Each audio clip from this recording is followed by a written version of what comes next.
Tottenham do believe that we're in for a player called Radu Dragusin. He's a potential player that could be on his way into Spurs. He's a centre-back that plays from Genoa. He was on loan at Juventus at the time, and he's had various stints at other clubs as well, Sampdoria being one of them. He's 21 years old, Romanian international, and they've dubbed him as the Virgil van Dijk of Romania. Apparently, he's only been dribbled past once.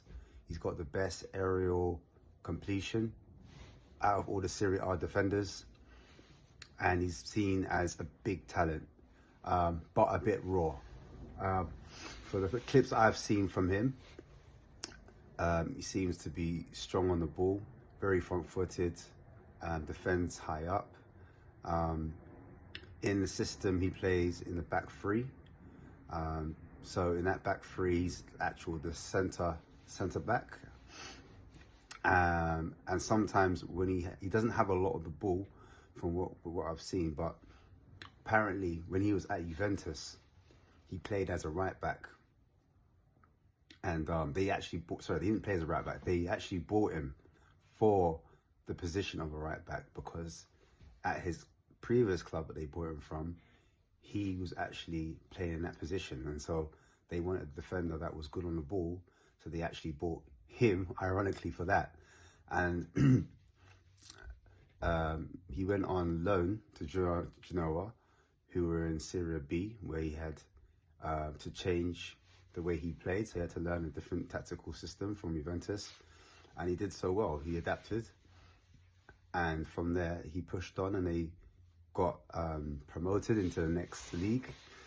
And from there, he pushed on to Serie A, which we were now seeing him, where he's making waves.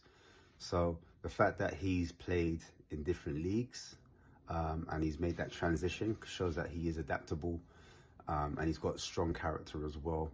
At this young age, he's played for many clubs. So again, he's going to have a good level of understanding of how to adapt to different systems by playing through different teams and having different teammates. Defensively, he's meant to be one of the top defenders in Serie A. So he's more of a, as I said before earlier, a front-footed defender. Doesn't want to sit back and kind of wait for that person. Also, he has a bit of pace about him as well. He's not a slow coach. So a lot of the footage I've seen and a lot of the tapes is actually a lot of recovery pace. So he gets back into position and he's able to win that ball in vital areas where, you know, his team might be on the attack and he needs to help out. If they've lost that ball in that high turnover, he's able to win the ball back. He actually scored against Juventus in his last game with a direct bullet header. So again, he's just showing his bravery, and I think that's what's gonna kind of get Postecoglou's attention. He likes players that are brave, I think, and he actually has those attributes. So a lot of people being worried about his statistics in terms of him playing out from the back.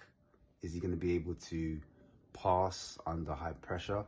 The metrics suggest that the defensive side, the actual on the ball side, sorry, when he turns to passing, he doesn't rank in like the top 70 or 80 percentile, but his passing is 82% completion on average, which isn't super elite. You know, you kind of want, if you're going to compare it to someone like what we have at the moment, our defenders are passing like between 89 and 90%, and that's what we kind of need in the system. However, as I did say before, the actual formation that they play is in a back three. They don't really play out from the back. Well, that's not his responsibility of the back three. So I think that's a reason why maybe his numbers aren't as high as the rest of the defenders around Europe. But also you have to take into consideration that he is the second best passer in his team. Despite how low the percentage of passes are, he's the second best passer in the actual Genoa team. So that bodes well for myself. and that is a bit of positivity. So what I did see though from his passing, he tends to pass into the pockets, so he can pass long passes. This is a strong suit, so he's able to pick players out. He can actually switch to play as well, so it's not just passing into the channels. He actually likes lofted balls that are quite over the top balls, crossed balls. So he's got a good technique in terms of finding players and putting it into that particular area. And that's something I know Ange likes, players that can hit it into the channels first time, and that can help with our quick transitions when we're trying to build out the back. So yeah, he would suit our system. He would. I always remember when Ben Davies started against Wolves, Ange was shouting at him, pass it quickly, move it quicker. That was his message the whole time. And so if this guy can do that, but under pressure in this high line, then I think as a rotational player, I think he'd be more than adequate to jump into this team. And also at the price point he's in, it's to be 25 to 35 million. So obviously the club are pushing for the higher amount. It's more of a cat and dog thing now, because, you know, the selling club, they want to sell at a certain price, where the buying club, we want to get that fee down, but they know that we're kind of in a rush. And so this is where it gets a bit, you know, tricky, because fans will want the defender in straight away. However, if you want the player up straight in, you might have to pay a premium price, because that's what the club want.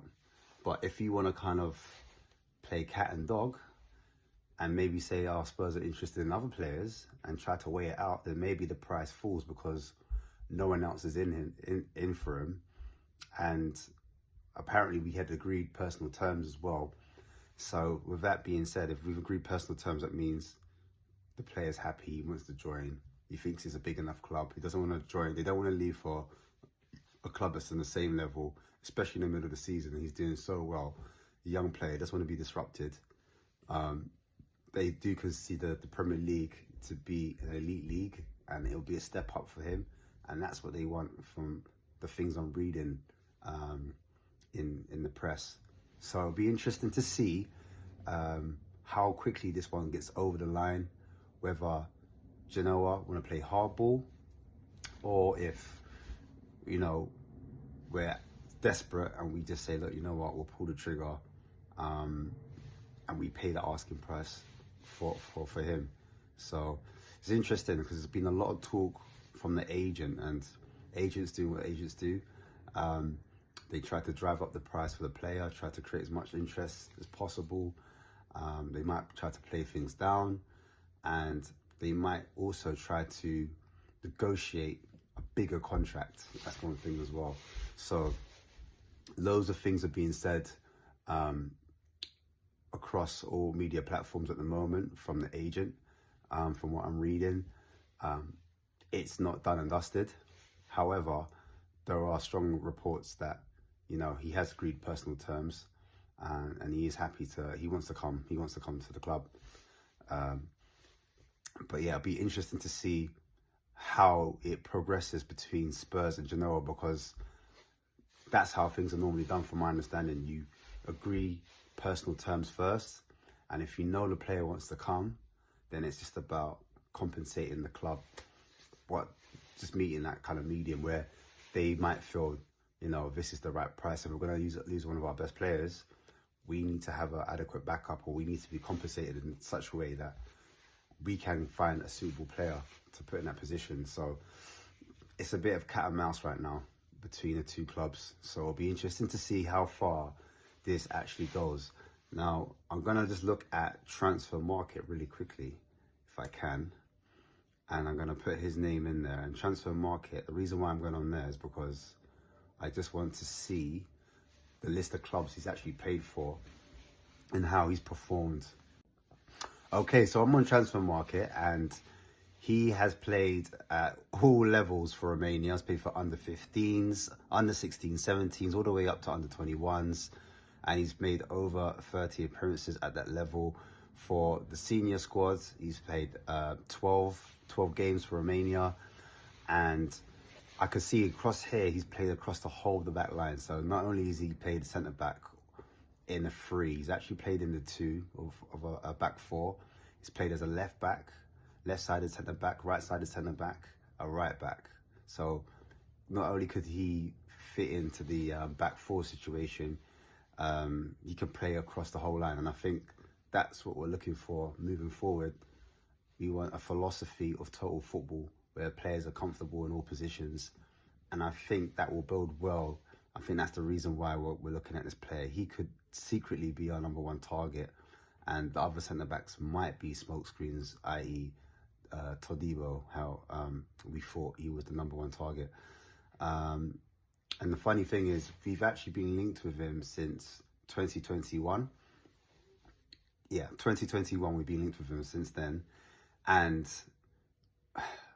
it was Fabrizio Paratici's first, one of his first centre-backs he wanted to get in through the door when he looked at him. So he was the one that headhunted him back in 2021. But I think even at Juventus, he was the one to bring him through the doors. So yeah, you can see why Paratici's all over this one. And I'm just going through the clubs that he came and he left and he joined. So the first club he was at was a Romanian club, and that was in 2009. The fee was unknown for when he came in. He went on to, when he went to Italy, he actually went to Juventus under 17s. That's when Paratici scouted him. We went from under 17s to under 19s, all the way up to under 23s. Then made it into the senior squad and then got loaned out to Sampdoria.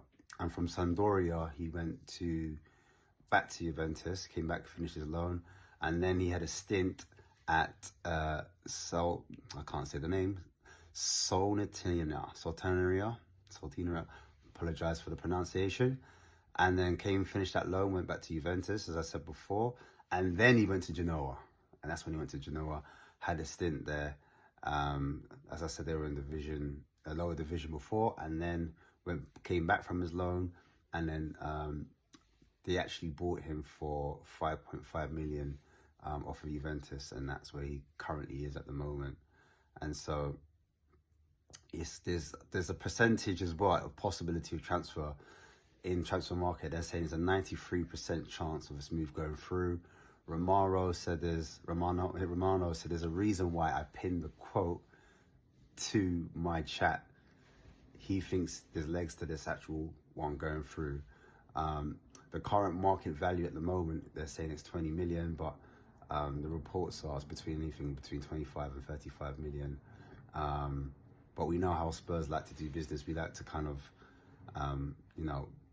try to haggle our way down and wait it out and bring the price down. I think that's the style and that's the tactic. So I wouldn't be surprised if this drags on for a little longer. But I'll be happy if it got done before the week. I'll be ecstatic. So let's hope we can get this player over the line. He's he's actually the size of him as well.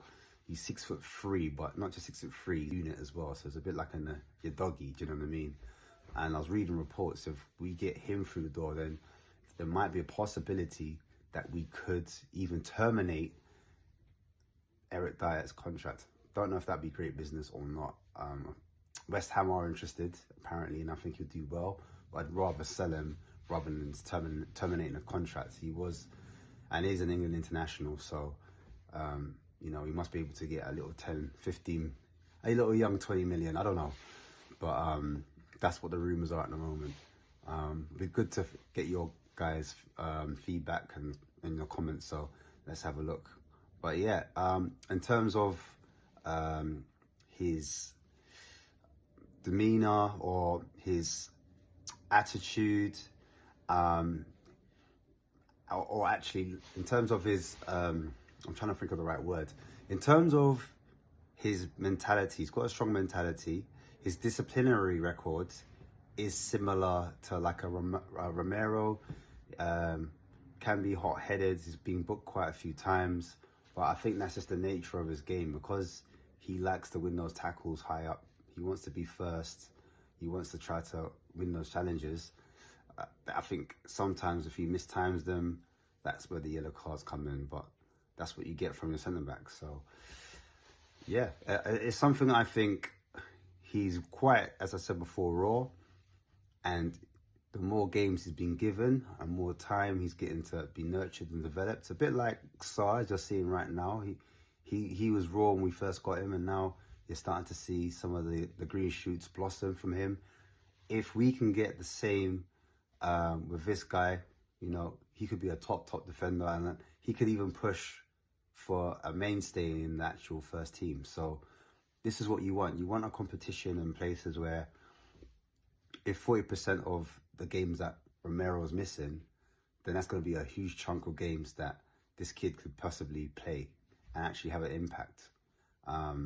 So, as I said before, his aerial ability is probably one of his biggest strengths. So we just need to work on things like concentration, positioning, timing, and where to be on the pitch. So or just decision making, because sometimes it comes down to football IQ. Some defenders are really good, but they just need to know when to challenge and get used to the league, the pace of it, because sometimes, as we've seen with your doggy, that can catch you out, especially on the bigger games when the game's played at 100 miles per hour. So yeah, it'll be interesting to see how things move forward.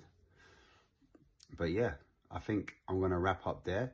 It's been your boy Ashmatic, just having a look at Radu Dragusin. If you do want to see any more, I'm going to do a video analysis on him on my channel. So yeah, just look out for that. And you can see the actual footage. I'm going to break it down a bit because I actually made the video a month ago, but I put it off because the rumors that were coming through were conflicting. So I decided not to put it out there. But yeah, we're still in that same situation. The agent's still talking nonsense. So we'll see. We'll see what happens, man. But guys, peace and love. And make sure you subscribe to this channel. Thanks again, Robbie, for having me on. Peace.